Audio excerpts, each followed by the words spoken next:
وبركاته. الحمد لله رب العالمين. الصلاة والسلام على أشرف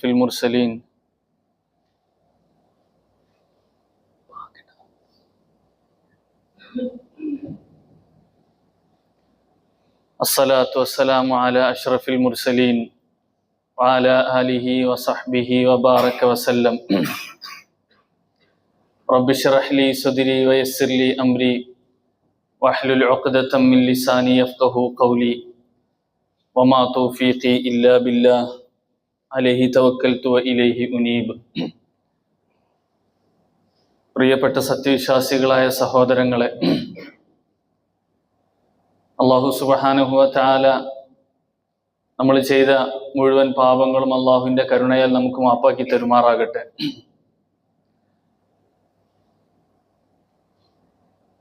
സ്ത്രീ പുരുഷ സമത്വത്തെക്കുറിച്ച് ഒരുപാട് ചർച്ചകളും അതിൻ്റെ അതിരുകളെക്കുറിച്ചും പരിധികളെക്കുറിച്ചും ഒരുപാട് വാഗ്വാദങ്ങളും നടക്കുന്ന ഒരു പ്രത്യേക കാലഘട്ടത്തിലാണ് നമ്മൾ ഓരോരുത്തരും ജീവിക്കുന്നത്. തീർച്ചയായും ഇവിടെ ഒരു മുസ്ലിമായ സ്ത്രീ, ഒരു അള്ളാഹുവിനെ സൂക്ഷിച്ച് ജീവിക്കുന്ന ഒരു വനിത എപ്രകാരമായിരിക്കണം ജീവിതം നയിക്കേണ്ടത് എന്നുള്ള ചർച്ച തീർച്ചയായും പ്രസക്തമാണ്.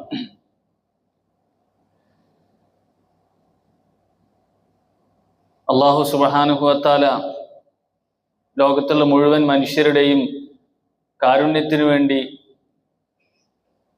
അള്ളാഹു നമുക്ക് പഠിപ്പിച്ചു തന്ന ദീനുൽ ഇസ്ലാം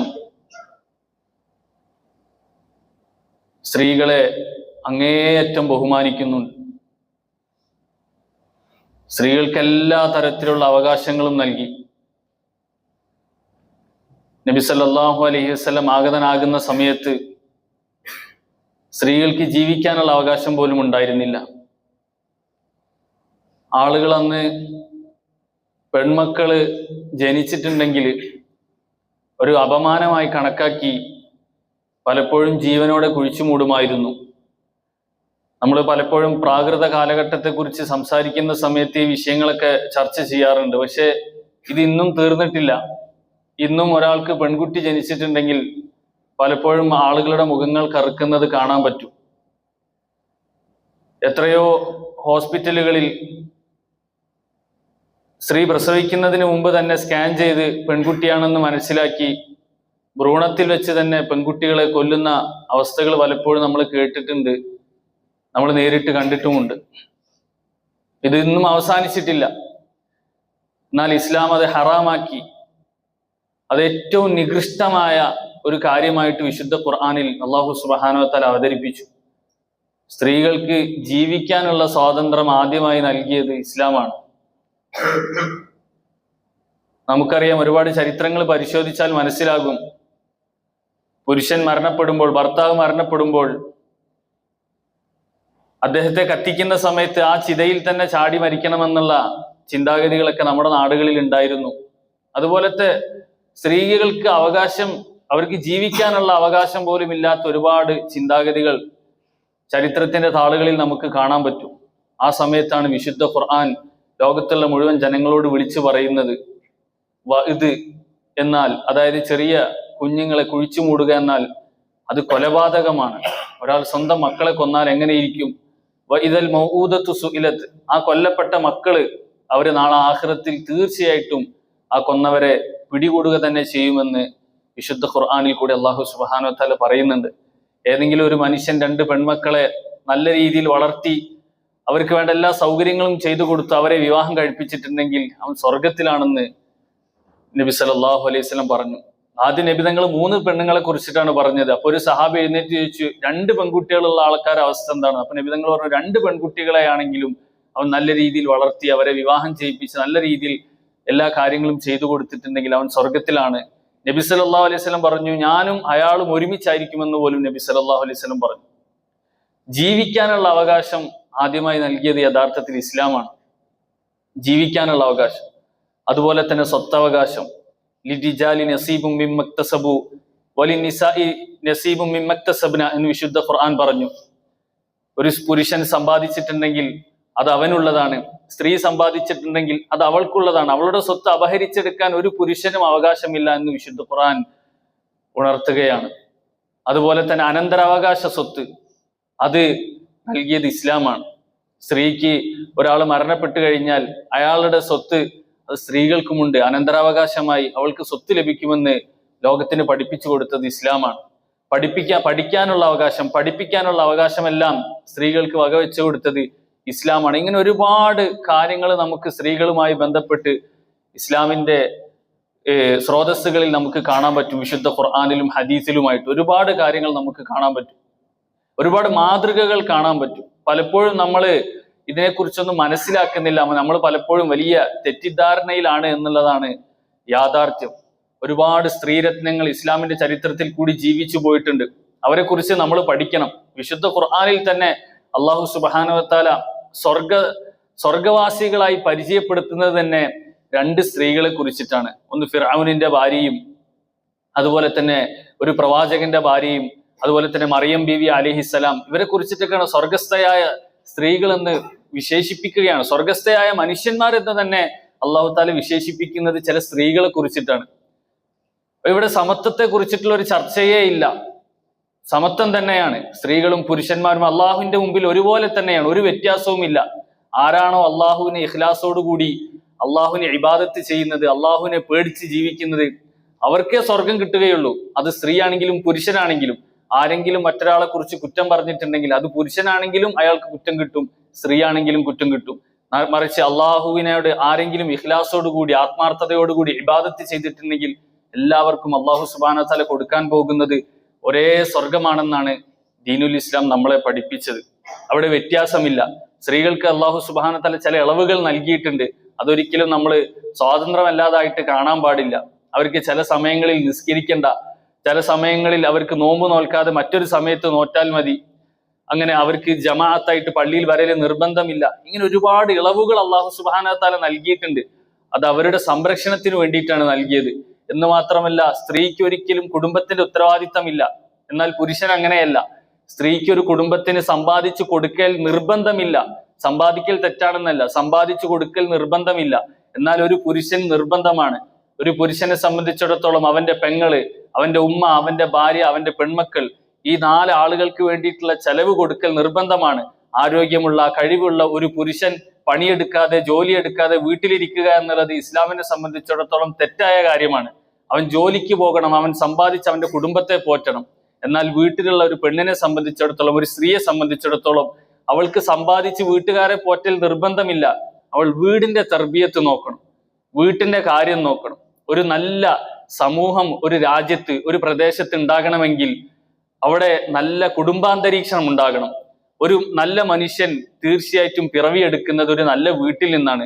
ഒരു വീട് നന്നാവണമെങ്കിൽ ആ വീട്ടിലുള്ള ആളുകൾ നന്നാകണം.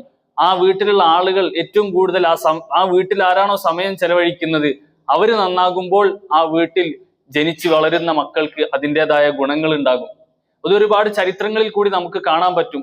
ഉമ്മുൽ മുഅ്മിനീൻ ആയിഷ റളിയല്ലാഹു തആല അൻഹ, നമുക്കറിയാം നബി സല്ലല്ലാഹു അലൈഹി വസല്ലമയുടെ ഏറ്റവും അടുത്ത കൂട്ടുകാരനും ഖലീഫയുമായ അബൂബക്കർ റളിയല്ലാഹു അൻഹുവിന്റെ മകളാണ്. 1ാം ഖലീഫയുടെ മകളാണ് ആയിഷ റളിയല്ലാഹു തആല അൻഹ. നബി സല്ലല്ലാഹു അലൈഹി വസല്ലമയുടെ പ്രിയ പത്നിയാണ്. നബി സല്ലല്ലാഹു അലൈഹി വസല്ലം വഫാത്താകുമ്പോൾ ആയിഷ റളിയല്ലാഹു അൻഹുവിന്റെ മടിയിൽ വെച്ചിട്ടാണ് വഫാത്തായത്. ഇതിനേക്കാൾ വലിയ ഒരു പ്രാധാന്യം അവർക്ക് ഈ ലോകത്ത് ഇനി ആർക്കും കിട്ടാനില്ല. ആയിഷ റളിയല്ലാഹു തആല അൻഹുവിനെയായിരുന്നു നബി സല്ലല്ലാഹു അലൈഹി വസല്ലം ഏറ്റവും കൂടുതൽ സ്നേഹിച്ചത്, പ്രിയപ്പെട്ടത്. അവർ ഒരുമിച്ചിട്ടായിരുന്നു, ഒരുപാട് സന്ദർഭങ്ങളിൽ യാത്ര ചെയ്യുമ്പോഴൊക്കെ ഒരുമിച്ചിട്ടായിരുന്നു ഉണ്ടായിരുന്നത്. ആ ആയിഷ റളിയല്ലാഹു തആല അൻഹുവിന്റെ ജീവിതം എത്ര മഹത്തരമായിരുന്നു.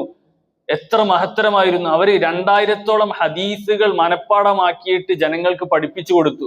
നമ്മൾ ഇന്ന് നബി സല്ലല്ലാഹു അലൈഹി വസല്ലമയുടെ വാക്കുകളായി നമ്മൾ വളരെ പുണ്യത്തോടുകൂടി മനസ്സിലാക്കുന്ന നബി സല്ലല്ലാഹു അലൈഹി വസല്ലമയുടെ പുണ്യവചനങ്ങളിൽ ഒരുപാട് വാക്കുകൾ മനഃപ്പാടം ചെയ്ത് അത് ജനങ്ങൾക്ക് പഠിപ്പിച്ചു കൊടുത്തത് ആരാണ്?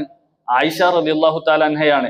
നബി സല്ലല്ലാഹു അലൈഹി വസല്ലമയുടെ വീട്ടിൽ നബിതങ്ങൾ പറഞ്ഞ കാര്യങ്ങൾ, നബിതങ്ങളുടെ കൂടെയുള്ള യാത്രയിൽ നബി സല്ലല്ലാഹു അലൈഹി വസല്ലം പറഞ്ഞ കാര്യങ്ങളൊക്കെ മനഃപ്പാടമാക്കി അത് ജനങ്ങൾക്ക് പഠിപ്പിച്ചു കൊടുത്തത് ആരാണ്? ആയിഷ റളിയല്ലാഹു തആല അൻഹയാണ്. അന്നത്തെ ആ കാലഘട്ടത്തിലെ സഹാബാക്കൾ മുഴുവനും ബഹുമാനിച്ചിരുന്ന വലിയ ഉന്നതമായ ഒരു പണ്ഡിത വ്യക്തിത്വമായിരുന്നു ആയിഷ റളിയല്ലാഹു തആല അൻഹ.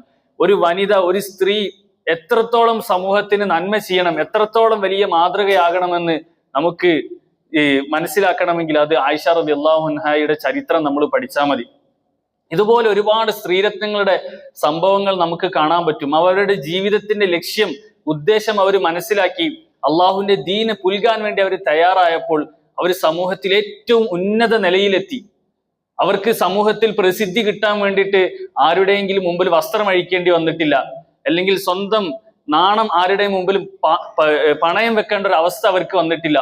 മറിച്ച് അവർ ജനങ്ങൾക്ക് സംസ്കാരം പഠിപ്പിച്ചു കൊടുത്തു, അറിവ് പഠിപ്പിച്ചു കൊടുത്തു, എങ്ങനെ ജീവിക്കണമെന്ന്, ഏറ്റവും നല്ല മാതൃകയായി എങ്ങനെ മാറണമെന്ന് അവർ പഠിപ്പിച്ചു കൊടുത്തപ്പോൾ അള്ളാഹു സുബ്ഹാനഹു വ തആല അവരെ ഏറ്റവും വലിയ നിലയിലേക്ക് ഉയർത്തി. നമുക്കറിയാം ഇമാം ഷാഫിഈ റഹിമഹുല്ല, നമുക്കെല്ലാവർക്കും അറിയാം ഷാഫി ഇമാം എന്ന് പറയുന്ന വലിയ മഹാപണ്ഡിതൻ, ലോകത്ത് തന്നെ വെച്ച് ഏറ്റവും വലിയ പണ്ഡിതന്മാരിൽ ഒരാളാണ് ഇമാം ഷാഫിഈ റഹിമഹുല്ല.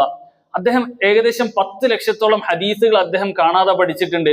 കർമ്മശാസ്ത്രത്തിന്റെയും അതുപോലെ തന്നെ ഹദീസിന്റെയും ഒക്കെ നിദാന ശാസ്ത്രത്തിന്റെ പിതാവ് എന്നറിയപ്പെടുന്ന വലിയ ബുദ്ധിമാനായ മനുഷ്യനാണ് ഇമാം ഷാഫിഈ റഹിമഹുല്ല. 7-ാം വയസ്സിൽ അദ്ദേഹം ഖുർആൻ മുഴുവനായി മനഃപ്പാടമാക്കി. 10-ാം വയസ്സാകുമ്പോഴത്തേക്കും ഹദീസിന്റെ ഗ്രന്ഥങ്ങൾ അദ്ദേഹം മനഃപ്പാടമാക്കാൻ തുടങ്ങി. ജീവിതത്തിന്റെ അവസാന നിമിഷം വരെ അദ്ദേഹം മനഃപ്പാടമാക്കിയ ഹദീസുകൾ നമ്മൾ എണ്ണി നോക്കിയിട്ടുണ്ടെങ്കിൽ 10 ലക്ഷം ഹദീസുകളുണ്ട്.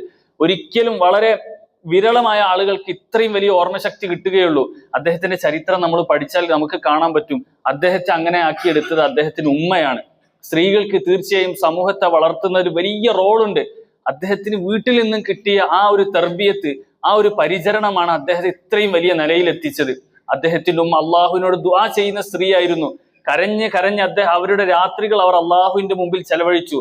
എന്റെ മകനെ നല്ലൊരു ഹാഫിളാക്കണേ, വലിയൊരു പണ്ഡിതനാക്കണേ, ഈ സമൂഹത്തെ നന്മയിലേക്ക് നയിക്കുന്ന ഒരു മനുഷ്യനാക്കണേ എന്ന് ആ സ്ത്രീ നിരന്തരമായി അള്ളാഹുവിന്റെ മുമ്പിൽ ദുആ ചെയ്തുകൊണ്ടേയിരുന്നു. അവർക്ക് കൃത്യമായ പ്ലാനിങ് ഉണ്ടായിരുന്നു മകനെ കുറിച്ച് എങ്ങനെ പഠിപ്പിക്കണമെന്ന്. അവർ അതുപോലെ പഠിപ്പിച്ചു. അവരുടെ ചരിത്രം വരുന്നുണ്ട്. ഇമാം ഷാഫി റഹിമഹുല്ല പഠിക്കാൻ പോയ സമയത്ത് അദ്ദേഹം വളരെ ദാരിദ്ര്യത്തിലായിരുന്നു, ഉപ്പയില്ല, വലിയ പ്രയാസത്തിലായിരുന്നു. പുസ്തകങ്ങൾ വാങ്ങാൻ പൈസയില്ല, നോട്ടുകൾ എഴുതാനുള്ള പേപ്പറുകൾ വാങ്ങാനുള്ള പൈസ ഇല്ലാത്തത് കൊണ്ട് വലിയ പ്രയാസത്തിലായിരുന്നു. എന്നിട്ട് ഇവരുടെ ഉമ്മ എന്ത് ചെയ്തു? അന്ന് അവിടുത്തെ ഓഫീസുകളുണ്ട്, രാജാവിന്റെ ഓഫീസുകൾ. ആ ഓഫീസുകളുടെ പുറത്ത് വേസ്റ്റ് കൊട്ടയിൽ ഒരുപാട് പേപ്പറുകൾ ഉണ്ടാകും. അതിൽ പലതും കുത്തിക്കുറിച്ചിട്ടുണ്ടാവും. ഒരു പേജിന്റെ ഒരു ഭാഗം എഴുതിയിട്ടുണ്ടാകും, അല്ലെങ്കിൽ ചുരുട്ടി വലിച്ചെറിഞ്ഞ പേപ്പറുകൾ ഉണ്ടാവും. അതെല്ലാം അവർ പെറുക്കിക്കൊണ്ടുവന്ന് നല്ല കൈവച്ച് വൃത്തിയാക്കി ശുദ്ധിയാക്കി തന്റെ മകന് തുന്നി കൊടുക്കുമായിരുന്നു എഴുതാൻ വേണ്ടിയിട്ട്. എന്നതിന് പുറമെ ആ ഉമ്മ തന്നെ ഈ ഒട്ടകങ്ങളൊക്കെ അറുക്കുന്ന സ്ഥലത്തേക്ക് പോയിട്ട് ഒട്ടകത്തിന്റെ ഉപേക്ഷിക്കപ്പെട്ട തോലുകളും എല്ലുകളും വൃത്തിയാക്കിക്കൊണ്ട് ഉണക്കിയിട്ട് അതിനു പുറത്തും ഇമാം ഷാഫിക്ക് എഴുതാൻ വേണ്ടിയിട്ട് നൽകുമായിരുന്നു. അങ്ങനെ കഷ്ടപ്പെട്ട് ത്യാഗം ചെയ്ത് കൃത്യമായ പ്ലാനോടുകൂടി മകനെ വളർത്തിയപ്പോൾ മകൻ എത്രയോ വർഷങ്ങളായി മുസ്ലിം സമൂഹത്തിന്റെ ഏറ്റവും ഉന്നതമായ നിലയിൽ വിരാജിക്കുന്ന ഒരു പണ്ഡിതനായി ഇമാം ഷാഫി റഹിമഹുല്ല മാറി. ഇതുപോലെ നമുക്ക് ഒരുപാട് ചരിത്രങ്ങൾ കാണാൻ പറ്റും. ഈ അടുത്ത കാലഘട്ടത്തിൽ ജീവിച്ച വലിയൊരു പണ്ഡിതനുണ്ട്, ഇമാം അബുൽ ഹസൻ അലി നദ്വി റഹിമഹുല്ല. അദ്ദേഹത്തിന്റെ ഒരു പൗത്രൻ അദ്ദേഹത്തിന്റെ ചരിത്രം വിവരിക്കുന്നുണ്ട്. അദ്ദേഹത്തിന്റെ ഉമ്മ ഭയങ്കര ഫിക്കറായിരുന്നു. അവര് രാത്രി 2 മണിക്ക് 3 മണിക്കൊക്കെ എഴുന്നേറ്റ് നമസ്കരിച്ച് കരയുമായിരുന്നു. സുബഹി നമസ്കരിച്ച് ഇഷ്റാഖിന്റെ സമയം വരെ അവർ നമസ്കാര പായിൽ തന്നെ ഇരുന്ന് അള്ളാഹുവിനോട് കരഞ്ഞ് ദുആ ചെയ്യുമായിരുന്നു. കൂടുതലായും അവർ ദുആ ചെയ്തുകൊണ്ടിരുന്നത് എന്റെ മകനെ ഏറ്റവും വലിയ ആലിമാക്കണേ, ഏറ്റവും വലിയ പണ്ഡിതനാക്കണേ എന്നായിരുന്നു അവരുടെ ദുആ. ആ ദുആ അള്ളാഹു സുബ്ഹാനഹു വ തആല സ്വീകരിച്ചു. അബുൽ ഹസൻ അലി നദ്വി റഹിമഹുല്ല ഇന്ന് ഏറ്റവും വലിയ പണ്ഡിതന്മാരിൽ എണ്ണപ്പെടുന്ന ഒരു വലിയ പണ്ഡിതനാണ്. അദ്ദേഹം സൗദി ഭരണകൂടം അദ്ദേഹത്തിന് 1950 കാലഘട്ടങ്ങളിൽ സ്വന്തമായി ഹജ്ജ് ചെയ്യാൻ വേണ്ടിയിട്ട് അവർ പ്രൈവറ്റ് ജെറ്റ് വരെ അയച്ചു കൊടുത്തിട്ടുണ്ട്. അത്രയും വലിയ മഹാനായ പണ്ഡിതൻ. അന്ന് അദ്ദേഹത്തിന് ഫൈസൽ അവാർഡ് കിട്ടി. സൗദി ഭരണകൂടം അദ്ദേഹത്തിന് ഫൈസൽ അവാർഡ് നൽകി. ആ അവാർഡ് 5 കോടി രൂപ, അന്നത്തെ തുക, എത്രയോ വർഷങ്ങൾക്ക് മുമ്പുള്ള കാര്യമാണ്. ആ തുക നൽകിയിട്ട് ആ സമയത്ത് തന്നെ ആ സമ്മാനം സ്വീകരിച്ച് അദ്ദേഹം കയ്യിലേക്ക് വെക്കുന്നതിന് മുമ്പ് തന്നെ പാവപ്പെട്ട രാജ്യങ്ങളിലേക്ക്, ആഫ്രിക്കൻ രാജ്യങ്ങളിലേക്ക് ആ പൈസ സ്വതക്ക ചെയ്തു, ദാനം ചെയ്തു. അത്രയും മഹാപണ്ഡിതനായി അദ്ദേഹം മാറി. അതിനൊക്കെ പിറകിലുള്ള കാരണം ഇവരുടെയൊക്കെ മാതാപിതാക്കളായിരുന്നു, ഉമ്മമാരുടെ ഫിക്റായിരുന്നു. സ്ത്രീകൾക്ക് തീർച്ചയായും സമൂഹത്തിനെ വളർത്തുന്നതിൽ, ഉന്നമനത്തിലേക്ക് എത്തിക്കുന്നതിൽ പ്രധാനപ്പെട്ട റോളുകളുണ്ട്. ഒരിക്കലും അവരുടെ കഴിവുകളോ അല്ലെങ്കിൽ അവരുടെ ചിന്താഗതികളോ അവരുടെ അറിവുകളോ മോശമായ രീതിയിലേക്ക് കൊണ്ടുപോകാൻ പാടില്ല. എത്രയോ നമുക്ക് തന്നെ അറിയാം, സമൂഹത്തിൽ എത്രയോ നല്ല കാര്യങ്ങൾ ചെയ്യപ്പെടാനുണ്ട്. അത് അധികവും പുരുഷാധിപത്യത്തിലാണുള്ളത്. സ്ത്രീകൾ ആ മേഖലയിലേക്കൊന്നും കടക്കുന്നില്ല. കടക്കണം. പഠിപ്പിക്കുന്ന വിഷയത്തിൽ, സമൂഹത്തിനെ നന്മയിലേക്ക് നയിക്കുന്ന വിഷയത്തിൽ അവർ ആ വിഷയത്തിൽ അവരെ എൻഗേജ്ഡ് ആകുമ്പോഴേ മോശമായ കാര്യങ്ങൾ സമൂഹത്തിൽ നിന്ന് മാറുകയുള്ളൂ. അല്ലെങ്കിൽ സ്ത്രീകളെ പലപ്പോഴും ഈ മുതലാളിമാരും അതുപോലെ തന്നെ മോശപ്പെട്ട ചിന്താഗതിയുടെ ആളുകളൊക്കെ ചെയ്യുന്നത് പോലെ തന്നെ സ്ത്രീകൾ ഒരു ഭോഗവസ്തുവായിട്ട് ആളുകൾ കാണാൻ തുടങ്ങും. ഇസ്ലാം അത് പൂർണ്ണമായ രീതിയിൽ നിരോധിക്കുന്നു. അതുകൊണ്ട് ഒരിക്കലും നമ്മൾ അങ്ങനെ ചെയ്യാൻ പാടില്ല. സ്ത്രീകൾക്ക് തീർച്ചയായും സമൂഹത്തിനെ വളർത്തുന്നതിൽ വലിയൊരു റോളുണ്ട്. നമ്മൾ ഈ അടുത്തൊരു മംഗലാപുരം ഒരു യാത്ര ചെയ്തു. അപ്പൊ അവിടെ ഒരു വലിയ ഒരു പരിപാടി നടന്നിട്ടുണ്ട്. അവിടുത്തെ ഒരു ഹാളിൽ വെച്ചിട്ട് ഏകദേശം 1500ഓളം സ്ത്രീകൾ അതിൽ പങ്കെടുത്തു. ഒരു ഖുർആൻ ക്ലാസ്. ആ ക്ലാസ് എടുക്കുന്ന ആളെന്ന് പറഞ്ഞാൽ ഇന്ത്യയിൽ തന്നെ മുഴുവനായിട്ടും ഫേമസ് ആയിട്ട് ചലച്ചിത്ര മേഖലയിൽ മുമ്പൊക്കെ ഉണ്ടായിരുന്ന ഒരു സ്ത്രീ. അവർ അള്ളാഹുവിലേക്ക് മടങ്ങി, മുസ്ലിം ആയിരുന്നു അവർ അള്ളാഹുവിലേക്ക് മടങ്ങി ഖുർആൻ പഠിക്കാൻ തുടങ്ങി. അവർ കരഞ്ഞു, തൗബ ചെയ്തു, അള്ളാഹുവിനോട് മാപ്പ് അപേക്ഷിച്ച് നല്ല മുസ്ലിമത്തായി നടക്കുന്ന ഒരു സ്ത്രീ. ആ സ്ത്രീയാണ് അവിടെ ക്ലാസ് എടുക്കാൻ വരുന്നത്. നമ്മളെല്ലാവരും അത്ഭുതപ്പെട്ടു. ആ സ്ത്രീ അറിയാത്ത ആളുകളില്ല, പക്ഷെ മോശമായ പേരിലായിരുന്നു അറിയപ്പെട്ടിരുന്നത്. പക്ഷെ അവർ അള്ളാഹുവിലേക്ക് മടങ്ങാൻ വേണ്ടി തയ്യാറായപ്പോൾ ഇന്ന് അവർ ഇന്ത്യയുടെ പല ഭാഗങ്ങളിലായി വിദേശത്തും പോയി സ്ത്രീകൾക്ക് ഖുർആൻ പഠിപ്പിച്ചുകൊണ്ടിരിക്കുകയാണ്. ഇതുപോലെ നമ്മുടെ ഓരോ സ്ത്രീകൾക്കും ഒരുപാട് ഈ സമൂഹത്തെ ഉന്നമനത്തിലേക്ക് എത്തിക്കുന്നതിൽ ഒരുപാട് റോളുകളുണ്ട്. അത്തരം സ്ത്രീകളായി നമ്മുടെ സ്ത്രീകൾ മാറണമെങ്കിൽ തീർച്ചയായും നമ്മൾ ഖുർആൻ പഠിക്കാൻ വേണ്ടി, അള്ളാഹുവിനെ മനസ്സിലാക്കാൻ വേണ്ടി നമ്മൾ ഓരോരുത്തരും തയ്യാറാകണം. അത്തരം സ്ത്രീകളിൽ അള്ളാഹു സുബ്ഹാനഹു വ തആല നമ്മളെ വീട്ടുകാരെ ഉൾപ്പെടുത്തി അനുഗ്രഹിക്കുമാറാകട്ടെ. അവരെ പൂർണ്ണമായ രീതിയിൽ അള്ളാഹുവിലേക്ക് തിരിച്ചുവിടുന്ന നല്ല പുരുഷന്മാരായി അള്ളാഹു സുബ്ഹാനഹു വ തആല നമ്മളെയും അനുഗ്രഹിക്കുമാറാകട്ടെ. വാഖിറു ദഅവതി അനിൽ ഹംദുലില്ലാഹി റബ്ബിൽ ആലമീൻ.